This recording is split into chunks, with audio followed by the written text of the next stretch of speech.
আসসালামু আলাইকুম ভাই। ওয়ালাইকুম আসসালাম। আয়ো ভাই আসর আদান দিয়ে নামাজ পড়ে আগে। ঠিক আছে ভাই, তোমার নামাজ তুই করে গই, আর কি নাই দেখি নেই।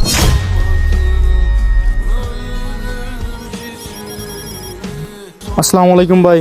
ওয়ালাইকুম আসসালাম। ভালো হবে ভাই, তোমার কি দিয়া তাই যখন তুমি তোমার দেখি যে আই তুই প্রত্যেকদিন তার দাওয়াত দাও, নওয়াজ দাওয়াত যে তোমার নওয়াজ দাওয়াতের ইনকার করে তুমি তার দাওয়াত বন্ধ না যেটুকুন মাঝে হিত হরা হাদসরে বন্ধন করে সেটুকুন মাঝে বালা আদতের রতা বন্ধ করে। ঠিক আছে দোস্ত, এটার হাতা পাতো। আয় তুই নামাজ পড়তে যা।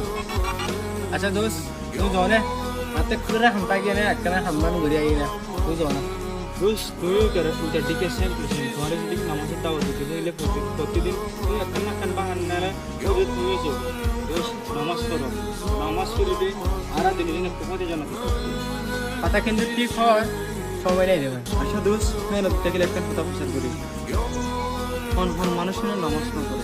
যে মরে গিয়ে তুই নওয়াজ না করে, যে আল্লাহর নড়রা তুইও নওয়াজ না, যে নওয়াজ না জানে তুইও নওয়াজ না। ও আর কেন হতা যে মুসলমান ন তারাই নওয়াজ না।